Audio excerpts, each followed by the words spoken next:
हमारे 9 ग्रह हैं, सबके लिए छोटी छोटी सी कोई रेमेडीज बता दीजिए। अब हमने जैसे बात की, सबको मालूम है कि सूर्य को अगर हमें स्ट्रॉन्ग करना है तो हमें संडे को हमें सूर्य को अर्घ ज़रूर देना चाहिए। सूर्य को अर्घ देने के समय हमारे को लोटे के अंदर जो है वो आपका चावल और शक्कर ज़रूर डाल के अर्घ देना चाहिए। लेकिन क्या हमें मालूम है कि जब हम सूर्य को अर्घ देते हैं कभी भी हमें उनको ज़मीन पे खड़े होकर नहीं देना चाहिए।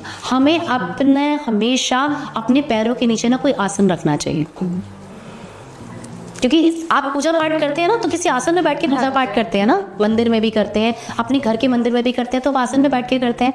तो उसी प्रकार जब आप सूर्य को अर्घ दे रहे हैं तो आप उनकी आराधना ही तो कर रहे हो। तो आप बिना अपने पैरों के नीचे कोई भी आसन रखे बिना कभी भी अर्घ नहीं देना चाहिए। और सूर्य को अर्घ अगर आपने देना है तो आप सुबह जितना हो सके अर्लीस्ट से अर्लीस्ट दिए, और हो सके तो सुबह 9 बजे से पहले दीजिए, तभी आपको फलित होगा। और आप इसमें साफ कपड़े पहनना, अगर आपको सूर्य को प्रबल करना है तो आपको साफ कपड़ों को पहनना बहुत ही इंपॉर्टेंट है। अगर आप चाहते हो कि आपका चंद्रमा स्ट्रांग हो जाए तो आपने सोमवार को किसी को ना तो कर्जा देना है, और जितना हो सके ना सोमवार को किसी को पैसे मत दो। अगर आपको कोई इंपॉर्टेंट पेमेंट नहीं है ना तो उस दिन पेमेंट बात करो, आपका चंद्रमा जो है वो और स्ट्रांग हो जाएगा। अब अगर हमें किसी को होता है कि मुझे अपना मंगल बहुत स्ट्रांग करना है, तो मंगल स्ट्रांग करनी है। हम सबको मालूम है कि हमें हनुमान जी की आराधना करनी है, हमें हनुमान मंदिर जाके हमें जो है वो हनुमान चालीसा का पाठ करना है।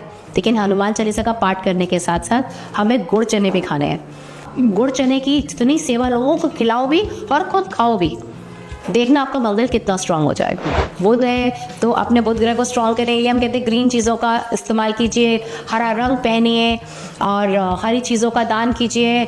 गऊ को जो है वो हरी घास खिलाइए। लेकिन एक चीज़ जो आपको सबसे इम्पोर्टेंट करनी है कि आपको बुधवार को कबूतरों को दाना खिलाना नहीं भूलना है। अगर आप ऐसा करते हैं ना तो आपकी चीज़ें बहुत कहते हैं ना, क्योंकि बुध हमारे को पैसा भी देता है, हमारे को प्रॉस्पेरिटी देता है, तो प्रॉस्पेरिटी के लिए हमें ये चीज़ें करनी बहुत ज़रूरी है। और अगर आप बृहस्पतिवार की हम बात करें, बृहस्पतिवार सबको पता है कि विष्णु जी की आराधना करनी चाहिए। हमें चने की दाल और गुड़ जो है वो हमें विष्णु जी को ज़रूर मतलब कहते हैं अर्पण करनी चाहिए। लेकिन उसके साथ ना आपको सबसे विशेष कि आपको किसी ना किसी गुरु को, मतलब गुरु, अगर आपके गुरु आपने धारे हैं तो उनका ज़रूर आप आदर करिए, और साथ साथ में अपने माता पिता का आदर करना ना भूलें।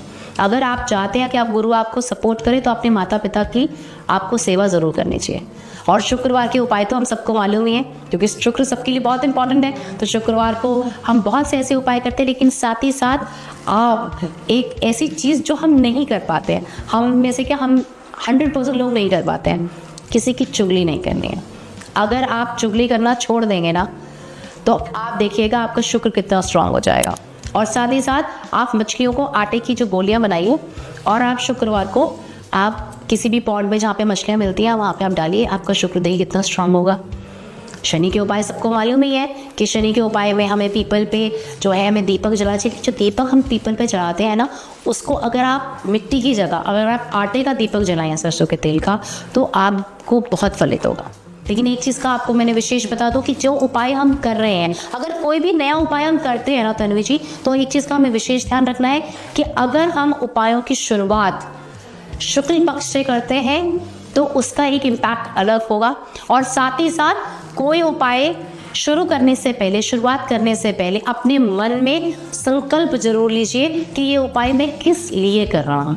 क्योंकि अगर हम बिना संकल्प लिए कोई उपाय करते हैं ना तो हमें कभी भी फलित नहीं होगा। और फिर बाद में ना हम एस्ट्रोलॉजर्स को और ज्योतिषाचार्यों को ना हम बोलते हैं कि ये सब बेकार है, ये डोंगी है, जो कह रहे हैं वो सत्य नहीं है। वो सत्य है। अगर आप मन में धारणा करके करेंगे कि मुझे ये उपाय करना चाहिए, मतलब ये उपाय जो है मैं अपनी इस परिस्थिति को सुधारने के लिए कर रही हूँ, तो आपको ज़रूर फलित होगा। और साथ में मैनिफेस्ट भी ज़रूर कीजिए कि मैंने ये उपाय शुरू करा और ये मेरा कार्य हो गया। तो देखिए आपका कैसे जो लाइफ में चेंजेस जो है वो नहीं आते हैं।